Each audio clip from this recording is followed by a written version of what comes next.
Assalamualaikum warahmatullahi wabarakatuh. Saya Meriska Dwi Hartia dengan NPM 2211031089. Di sini saya akan menjelaskan tentang ijtihad. Selamat menonton. Halo semuanya, perkenalkan kembali saya Meriska Dwi Hartia. Di sini saya sebagai TA4 atau tim ahli dari kelompok 4. Oke, baiklah. Di sini saya akan membahas materi tentang ijtihad. Apa sih ijtihad itu? Kalau berdasarkan ilmu bahasa, kata ijtihad berarti bersungguh-sungguh.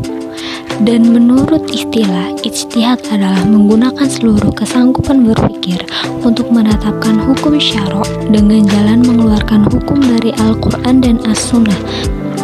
Dalam hadis Rasulullah, orang yang berijtihad dan ijtihadnya benar, maka ia akan mendapatkan 2 pahala.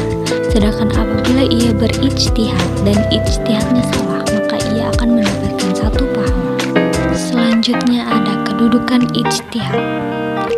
Ijtihad menempati urutan ketiga setelah Al-Quran dan As-Sunnah dalam sumber hukum Islam, yakni sebagai sumber operasionalnya.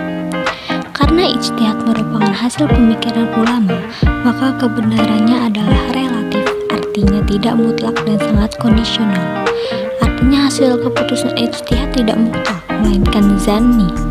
Hasil keputusannya tidak mengikat, mungkin hanya berlaku untuk sebagian orang, tempat tertentu dan masa tertentu, dan tidak berlaku dalam hal penambahan ibadah khusus. Macam-macam metode ijtihad. Ijtihad jika dilihat dari pelaksanaannya terbagi menjadi 2, yaitu ijtihad fardi dan ijtihad jama'i. Ijtihad fardi adalah ijtihad yang dilakukan oleh mujtahid secara pribadi.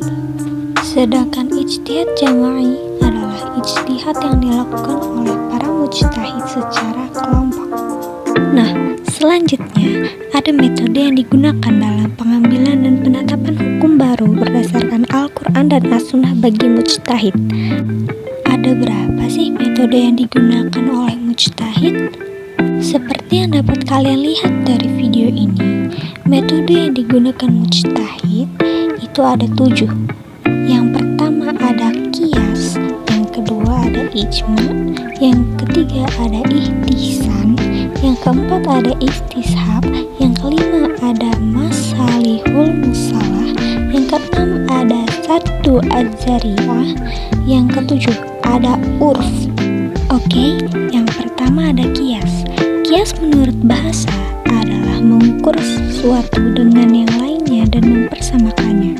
Sedangkan menurut istilah, qiyas adalah menetapkan sesuatu perbuatan yang belum ada ketentuan hukumnya berdasarkan sesuatu hukum yang sudah ditentukan nasnya oleh Al-Quran dan As-Sunnah karena ada persamaan di antara keduanya. Yang kedua ada ijma'. Menurut bahasa, ijma' adalah sepakat, setuju, atau sependapat. Sedangkan menurut istilah, ijma' adalah kebulatan pendapat atau kesepakatan semua ahli ijtihad setelah wafatnya Nabi Muhammad SAW pada suatu masa tentang suatu hukum. Ijma' dibagi lagi menjadi 2, yaitu ijma' qauli atau ucapan dan ijma' sukuti atau diam. Ijma' qauli adalah para mujtahid menetapkan pendapatnya baik dengan ucapan maupun dengan tulisan yang menerangkan persetujuannya atas pendapat mujtahid di masanya.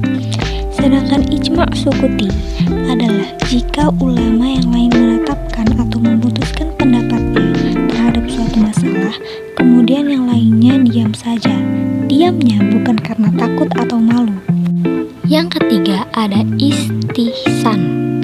Istihsan yaitu menetapkan hukum suatu perbuatan berdasarkan prinsip-prinsip umum ajaran Islam berdasarkan Al-Quran dan As-Sunnah, seperti prinsip keadilan dan kasih sayang. Yang keempat ada istishab. Menurut istilah usul fikih, istishab ialah meneruskan hukum yang telah berlaku di masa yang lalu dan menganggapnya masih tetap ada atau berlangsung sampai ada dalil yang mengubahnya atau menghapusnya atau menjadikan hukum yang telah ada di masa yang lalu tetap berlaku di masa sekarang sehingga ada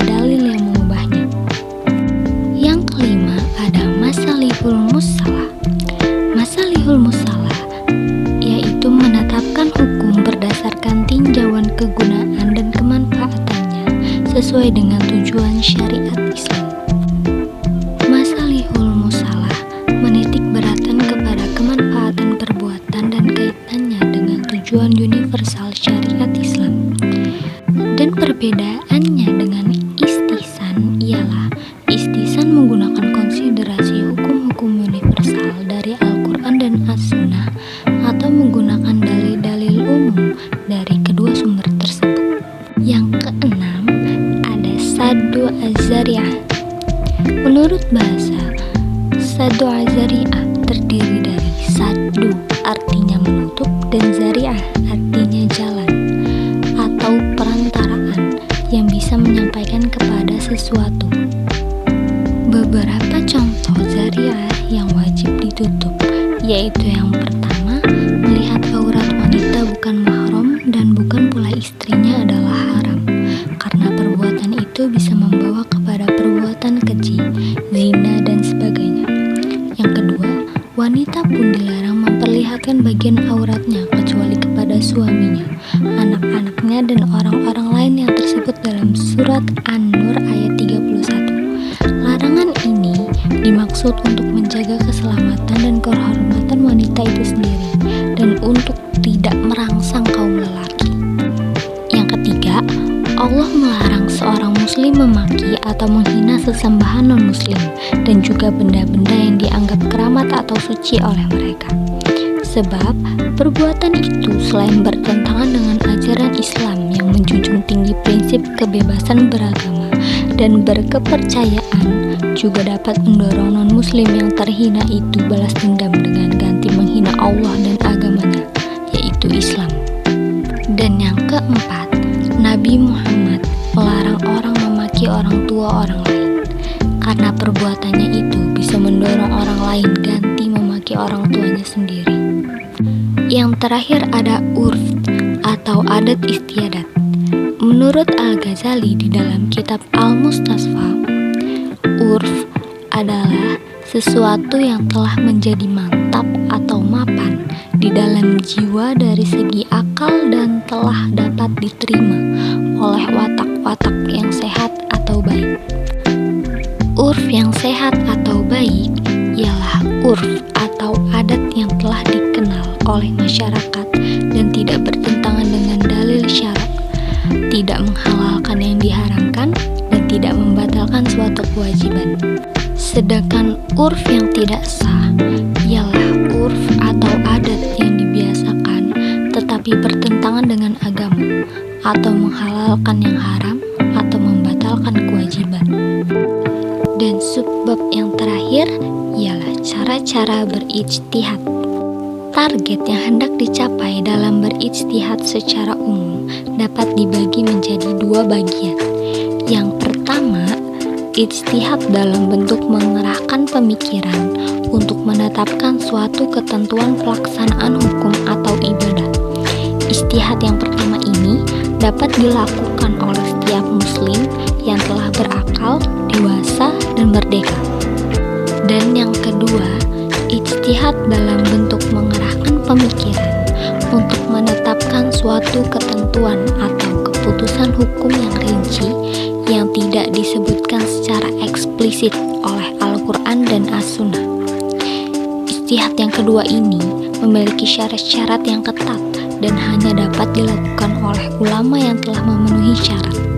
Syarat-syarat yang dimaksud ialah menguasai bahasa Arab, menguasai Al-Quran dan As-Sunnah, menguasai ilmu usul fiqh dan ilmu fiqh, menguasai berbagai pendapat sahabat dan ulama terdahulu, mengetahui pokok-pokok ajaran Islam, mengetahui ilmu-ilmu penunjang pada bidang-bidang tertentu yang relevan. Akhirnya, selesai sudah saya menjelaskan materi tentang ijtihad. Saya Meyriska Dwi Hartia dengan NPM 2211031089. Bila ada salah kata saya mohon maaf, kepada host saya mohon ampun. Saya pamit undur diri. Wassalamualaikum warahmatullahi wabarakatuh.